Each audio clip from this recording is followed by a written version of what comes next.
नमस्कार दोस्तों। उम्मीद करता हूँ आप सब बहुत अच्छे होंगे, स्वस्थ होंगे। आदित्य सोरान एजुकेशन ग्रुप में आप सभी का बहुत बहुत स्वागत है। दोस्तों, आज हम लेकर आए हैं कृषि विधेयक जो इंडियन गवर्नमेंट लेके आई है, नया बिल। क्या इस बिल में है, ये एक्ट बन चुका है, इसका इतना विरोध क्यों हो रहा है, ये सब हम जानेंगे।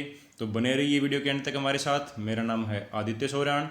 नॉलेज इज पावर, ज्ञानी शक्ति है। आप भी जहाँ से भी आपको मिले नॉलेज लेते रहिए और अपनी पावर को बढ़ाते रहिए। अगर आप भी किसी कंपटीशन एग्जाम की तैयारी कर रहे हैं तो हमारे चैनल को जरूर सब्सक्राइब करें। यहाँ से आपको time to time latest updates मिलती रहेंगी। ओके फ्रेंड्स, चलिए बताता हूँ आपको मैं क्या है नया कृषि विधेयक। इसमें बताया गया है कि द एसेंशियल कमोडिटीज एक्ट, इसमें देखो तीन चीज़ें हैं कि फर्स्ट आपकी जो है, फर्स्ट में ये बताया गया है कि अब हमने किसान के बैरियर हटा दिए गए हैं कि कोई भी किसान अपनी फसल कहीं भी बेच सकता है। तो आपको बताना चाहता हूँ, ऐसा पहले भी था, ये ऐसा कुछ नहीं है स्पेशल इसमें तो, कि कोई भी किसान पहले भी अपनी फसल को कहीं भी बेच सकता था, उसके ऊपर कोई भी रेस्ट्रिक्शन नहीं थी। और यहाँ पर सरकार कहती है कि अभी जो प्रोसेस जो चल रहा है फसल बेचने का किसान का जो है, वो काफ़ी पुराना है। वैसे तो इसमें सुधार की ज़रूरत थी, लेकिन जो रिफॉर्म लाए गए हैं उसमें क्या ऐसा है जो कि किसान विरोध कर रहे हैं। तो देखिए इसमें क्या है। फर्स्ट ऑफ ऑल सरकार कह रही है कि हमने किसानों और जो खरीदने वाले हैं कंपनी के बीच में जो बिचौलिए होते हैं, जिसको हम मंडी में आड़ती बोलते हैं, तो उनको हम ख़त्म कर रहे हैं। तो सरकार कहती है कि किसान की फसल अब डायरेक्ट ही कंपनी को बेची जा सकती है। अभी क्या प्रोसेस है, किसान अपनी फसल लेके मंडियों में जाता है, वहाँ पर आड़ती बैठते हैं और उनकी बोली लगती है। इसमें भी काफ़ी जो हैं फैक्ट वो आ गए थे, सरकार को उनको चेंज करना चाहिए था। लेकिन अभी सरकार इसमें कमियां जो आई थी, क्या कमियां थी, जैसे कि कोई किसान अपनी फसल लेके मंडी में गया है और वहाँ पे उसको डाल के बैठ जाता है। मान लो घर से वो 20 क्विंटल अनाज लेके गया और वहाँ पे डाल के बैठ गया, फिर क्या कहता है कि मेरी फसल बिकवा दो, आग लगा के जो हैं आड़ती जो हैं उसकी बोली लगाते हैं। तो वो कहता है कि चलो हम आपकी फसल उठा लेते हैं, फिर तोलते हैं तो कहते हैं कि देखो 18 क्विंटल अनाज है आपका। तो वो कहते हैं कि मैं तो घर से 20 क्विंटल लाया था। तो वो कहते हैं कि हमने थोड़ी खाया, वो तो 18 क्विंटल ही है। चलिए ठीक है। फिर आपको पता है कि वहाँ पर 3% सरकार भी शुल्क लगाती है। जो गवर्नमेंट का जो अनाज मंडी का जो टैक्स है वो 3% वो लगता है, वो हर एक स्टेट का अलग अलग होता है। तो सरकार वो लगाती है, 3% वो कट गए। फिर कहते हैं इसकी छनाई का, फिर इसका लेबर चार्ज, ऐसे करके किसान को बेचारे को 15 क्विंटल का ही भाव मिल पाता है। तो सरकार कहती है कि इसको चेंज करना चाहिए, ये बिचौली खत्म करनी चाहिए बीच से। तो सरकार का फर्स्ट ऑफ ऑल ये है कि किसान जो है अपनी फसल डायरेक्ट कंपनी को बेच सकता है। सुनने में तो बहुत अच्छा लगता है कि किसान को इससे फ़ायदा होगा, लेकिन वही बात है, जो ये बिचौलिए अभी जो सरकारी बिचौलिए बैठते हैं ये मंडियों में, इनके पास लाइसेंस होता है, इनकी अपनी दुकानें हैं, वही ये खरीद फरोख्त करते हैं। लेकिन अगर प्राइवेट कंपनी में हो गया ये डायरेक्ट, अच्छी बात है कि डायरेक्ट अपनी कंपनी को किसान अनाज बेच सकता है। अभी बिचौलिए खरीदते हैं, बिचौलिए फिर इनसे सस्ते भाव में खरीद के महंगे भाव में कंपनी को बेचते हैं।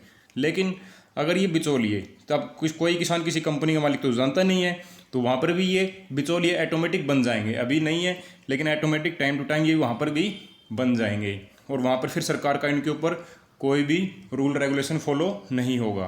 तो इसमें किसानों को कोई दिक्कत नहीं है, ये तो किसानों ने मान लिया आराम से। सेकंड जो है कॉन्ट्रैक्ट फार्मिंग। कॉन्ट्रैक्ट फार्मिंग में यहाँ पर दिक्कत है। कॉन्ट्रैक्ट फार्मिंग क्या है, आप किसी भी कंपनी से पहले कॉन्ट्रैक्ट कर सकते हो।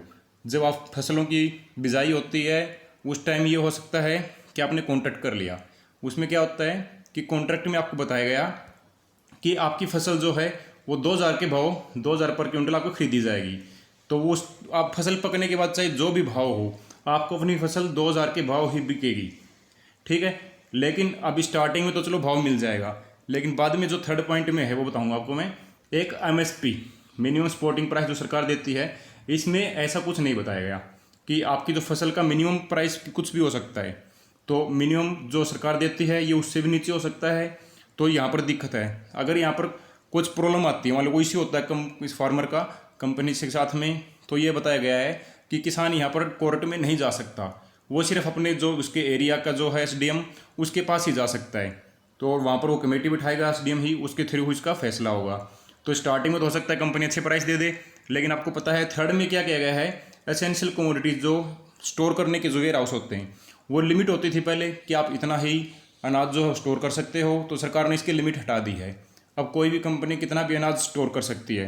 तो स्टार्टिंग में देखो आपको अच्छे भाव दे दिए, लेकिन अगले साल क्या होगा, किसान को बोलेंगे कि हम 2000 में नहीं, आपकी फसल हम 1500 में खरीदेंगे, क्योंकि उनके पास स्टोर तो है ही ऑलरेडी। तो अब किसान के पास मजबूरी हो जाएगी, किसान करेंगे सरकारी मंडियाँ बंद हो जाएंगी, तो हम अपना अनाज कहाँ पे बेचेंगे? तो ऐसी कोई जगह है नहीं, तो किसान को वो भाव अपनी जो फसल है 1500 के भाव बेचने पे मजबूर हो जाएगा। यहीं पर किसानों की प्रॉब्लम है। तो किसान यहाँ पर कह रहे हैं कि हमें एमएसपी मिलना चाहिए, यहाँ पे मिनिमम सपोर्टिंग प्राइस जो सरकार लागू करती है वो तो हमें कम से कम मिलना चाहिए। तो इसमें एमएसपी जोड़ना चाहिए। इस एक्ट में एमएसपी नाम का वर्ड नहीं जोड़ा गया कहीं भी।